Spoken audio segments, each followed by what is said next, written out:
Corinne says, yay, okay, I'm a generator, whatever that means. Alright. Alright, most people are generators. You will find out soon enough. Exactly right now, 15 minutes, right? Alright. So, there are 4 types in human design, and we can start with the generator, because you said that you're a generator. A generator, you guys are 70% of the population. So most people on Earth will be generators, and you are here to generate energy. So this energy feels like creative power. It feels like sexual energy that doesn't have to be necessarily used for making babies. You can sing, you can paint, you can be. So generators are this bubbly type of personality where you can actually feel when you're excited, you become a radiating little fireplace that goes and shares energy to the outside world. Projectors like me, let's say I'm the opposite. I don't generate energy myself like that. I wait for other people to invite me and I guide their energy. So projectors, we who are 20%, we are here to help out you guys not get frustrated, find what is your purpose in life, how to direct your day-to-day passions and things into their most creative and expressive expressions. Then you have the manifestors. The manifestors have intense verbal power. So manifestors are people like Putin, Hitler, Jordan Peterson, Genghis Khan. So leaders that are like one-man armies. And then you have reflectors. Reflectors are mirrors. Reflectors are 1%. Manifestors are 9% of the population. So reflectors would be people that are, when you put them in a group, they reflect the group. They mirror everyone. They amplify the emotions. They amplify the thoughts, the sexual energy, the willpower, the identities of everyone around them. I love to give this analogy of a ship. So let's say all the types are the crew of a ship, and the ship is Earth. But let's say a pirate ship. So the generators would be all the people that are actually putting in the work to row the boat or to shovel coal into the steam engine of the ship. So the generators are the energy providers. So they are the ones they are the builders, the expressive life force. It doesn't mean the generators are the, like 9-to-5 workforce and that's all you do. You as a generator, you can be a singer, you can be a painter, you can be whatever. The point is that you use your creative energy to spread it around and not to be frustrated, stuck in a 9-to-5 job that you hate. That's the worst thing for a generator. I mean, that's the worst thing for everyone. I'm just saying, generators are the polar opposite, the duality between passion, satisfaction, creativity, and frustration. And whatever you as a generator, whatever state that you are in, that's gonna be the thing that you share with the people around you, through your electromagnetic aura, energy, sort of like. So this would be a generator, and this is your aura field.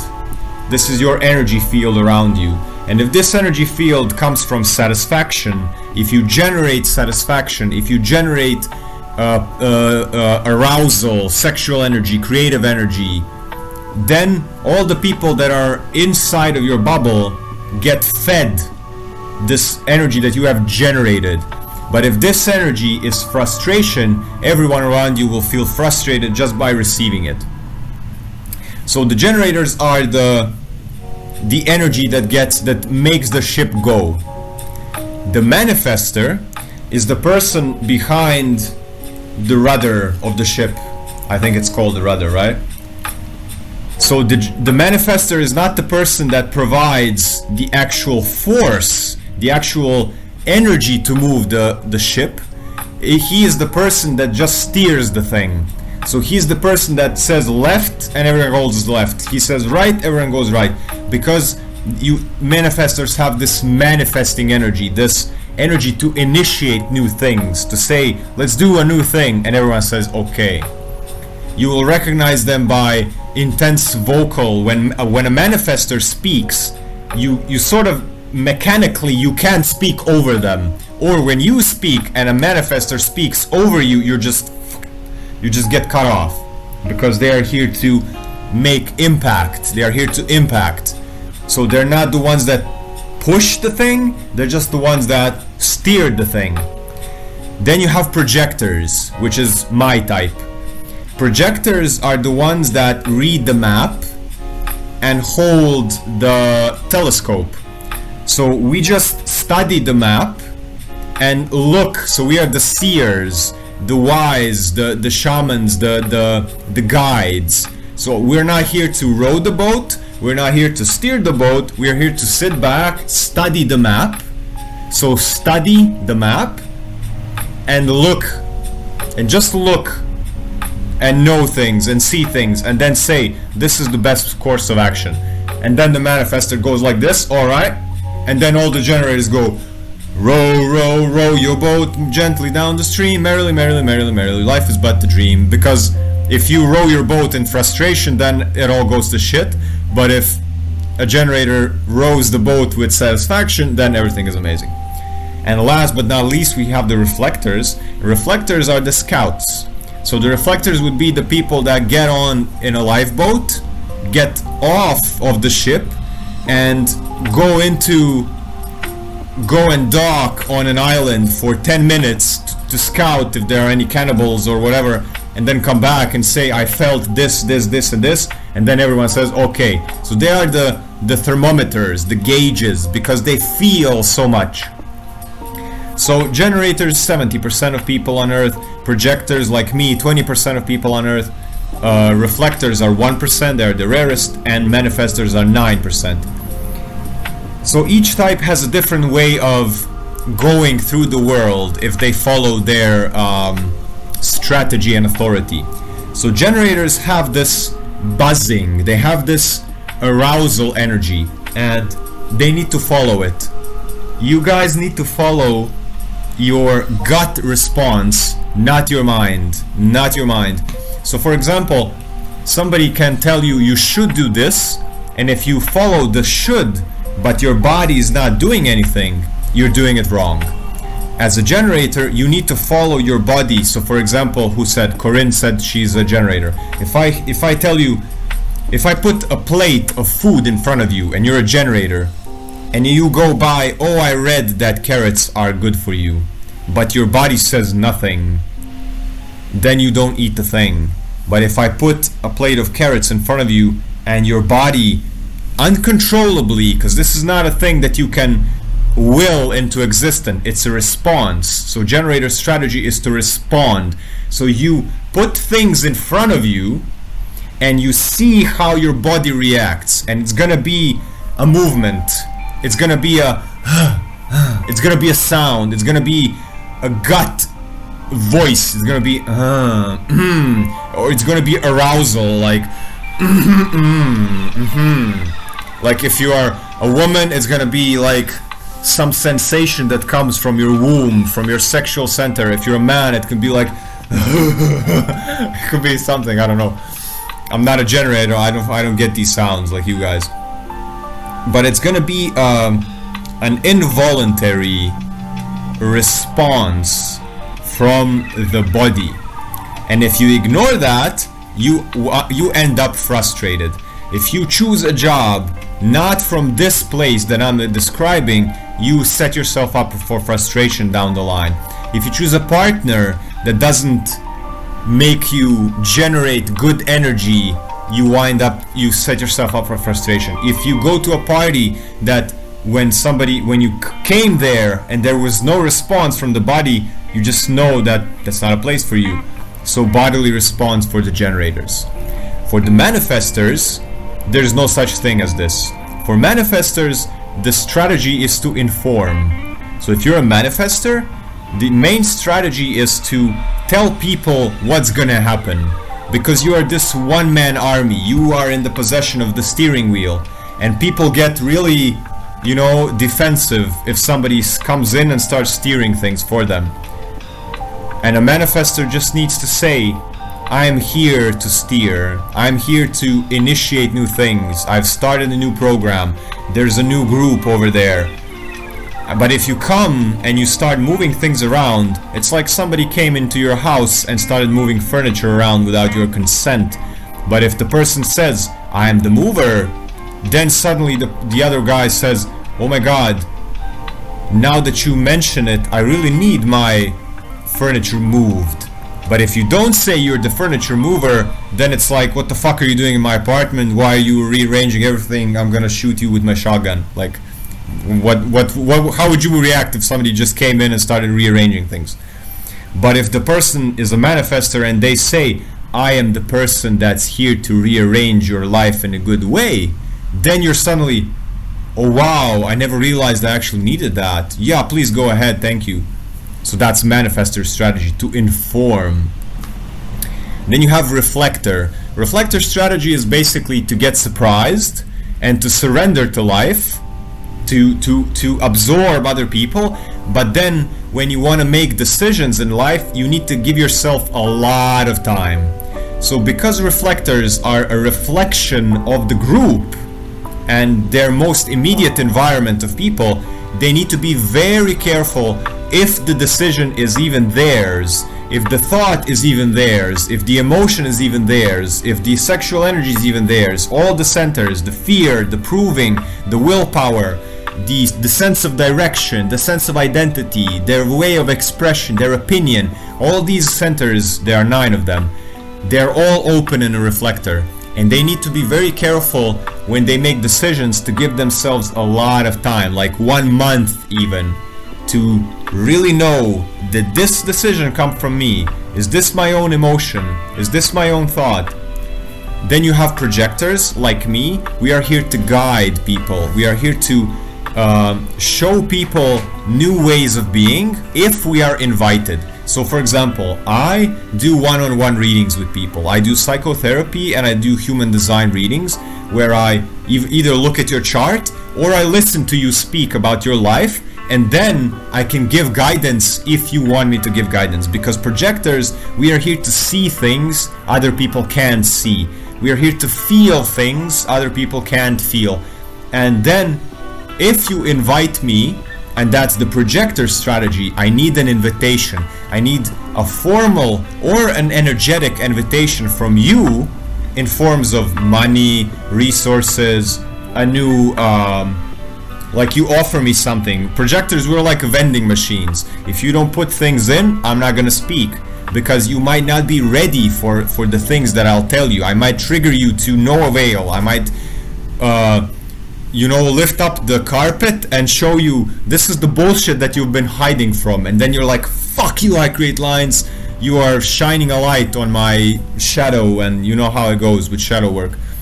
So a projector strategy is to wait for an invitation from somebody that wants to be guided, that needs a new perspective on things, and they, let's say you came into my live, you like what I'm speaking about, and then you choose to book a reading or book a psychotherapy session with me. That's an invitation for a projector. So you need to, for a projector, we need to be recognized and invited, formally invited, so we can share our wisdom. And these are the 4 types: the generator, the projector, the manifester, and the reflector. Generator 70% of population, projector 20% of population, reflector 1, and manifester 9. And each person is different, each projector is different, each generator is different. You all have our niches. What do we enjoy doing? Some generators would thrive if they build things, if they love to build things. Other generators thrive if they sing because they love expression. Other generators thrive in painting. The point is for a generator to use up all the energy in a day on things that they enjoy. For projectors, we don't have so much. We need to do things a little bit and then rest, and then a little bit and then rest, and really prioritize who invites us for who we are and who invites us just because you love our presence and we can listen to you for hours talking, and you can get, as a projector you get used up like this in 5 minutes. So it's very important for a projector to watch out for which invitations you get. For a generator, it's important to do things that make you excited, that make you come alive, not get frustrated. For a manifester, it's important to speak out things into existence and not wait for approval from people. And for a reflector, the most important thing are the people you surround yourself with. So those are the types. Now we can get into the centers. So there are 9 centers in each of our bodies, and they are called the head center, the mind center, so the brain, the mind, the throat, the heart, the GPS, the spleen, the solar plexus, the sexual center, and the root center. So it's quite similar to the chakra system. It's only in the chakra system there are 7, and here the heart center is divided to the heart. The heart chakra is divided into the heart center and the GPS center, and the solar plexus is divided between solar plexus and spleen. So everyone has all of the centers. The difference is someone will have some of them open and somebody will have some of them defined. So what's the difference between open and defined? If you have an open center, that means in your life that's a place where you receive, and if you have a defined center, that's a place in your life where you give, where you transmit. So you don't have to close an open center and you don't have to open a defined center. It stays like that forever. What you have in your design, it will stay like that. It's just the difference that maybe I have an open head, you have a defined head. What's the difference between us? The difference between us is that if you have a defined head, you have a consistent way of thinking. You have a consistent flow of images and thoughts that are always with you, whether you're alone or in a city. Me, if I have an open head, for me it's gonna be different to where I'm at, who I'm next to, is the other person thinking or not thinking. And that's the same with all centers. If you have an emotional center defined, that means that you're gonna be emotional just by breathing. You're gonna have your ups and downs because you have them defined. You have them always present within you. For me, if I have an open emotional center, my emotions are gonna vary based on who's next to me. And that's how we connect as people. Some people have defined animal instincts, other people have open animal instincts. So the defined people like me, so for example, I am a splenic projector, meaning that my spleen is defined, meaning that I always have my animal instinct on full blast. I'm like Spider-Man. I have the spidey sense, and that's my way of making decisions in life. For you, maybe you have an open spleen, so your connection to your animal instinct is not consistent.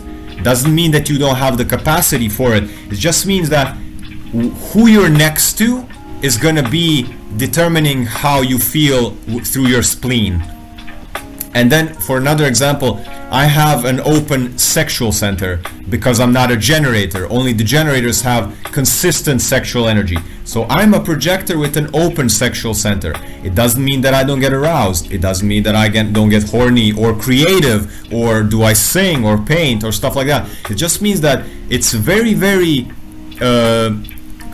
conditioned by who's around me. So based on my sexuality is going to be based on my partner, while as if you're a generator, your sexuality is going to be yours always buzzing, always aroused or buzzing sometimes, and you will be the person that conditions the sexuality of another one if they are a projector or a reflector or a manifester. Basically, the generators are the only ones that have the sexual center always buzzing, looking to get spent and creatively expressed outwards. So all these centers are either open in your chart or defined, and that shows you what you can rely on. If, for example, you have, like me, I have a root defined and spleen defined, and all the other 7 centers open. So I'm mostly open. I'm mostly receptive to the outside world. But the places where I know who I am is the animal type awareness, in the now, body, like very spatially aware, very sound based, very in the now. Am I safe or not safe? Like an animal. And the other part is the root, which is the adrenaline power. So the fighter, the drive to fight on, to move forward in life, the adrenaline power, fight or flight instinct. So that's the energy that I always have inside my body, whether I'm in a crowd or whether I'm alone. But on the other hand, my emotions are very, very dependent on who I'm with. My thoughts and inspiration in my mind is very dependent on who I'm with. The way how I express myself is very dependent on who I'm with. My opinions, my view of the world is going to be dependent on who I'm with. My self-worth, my sense of identity, my sense of direction, and my sexual drive is all dependent on who I'm with. It doesn't mean that I get carried. It doesn't mean that I am not in control of these things. It just means that after I have learned my human design, I am more and more aware of which energies in my body are gonna be more easily swayed and influenced by the outside world, and which energies are fucking rock solid inside of me wherever I go. For you, it's maybe the opposite. For you, you may have your own thoughts always there and very stubborn, very stuck in your ways of seeing the world, which could be amazing for you. And then on the other side, maybe you have an open spleen. Maybe you don't know what's safe for you. Maybe you don't have the animal instinct always. So it's very different how people are built. It's very different how people are designed. And human design can show you where you are more open to get swayed and where you are more stuck. So every defined center is a blessing and a curse. Every open center is a blessing and a curse. For example, I have an open head, open ajna, open throat. So my curse can be that I can very easily open the news, and in 5 minutes I get filled with fear and I absorb it like that if I'm not careful. So I can very easily change my mind almost to my detriment. So I have to be careful what information I take in. But the blessing is that at any point I can drop the fear and I can see things from a million different angles. I can play the devil's advocate. I can not base my identity on my thoughts. But then the downside is sometimes I'm very difficult at choosing one of them.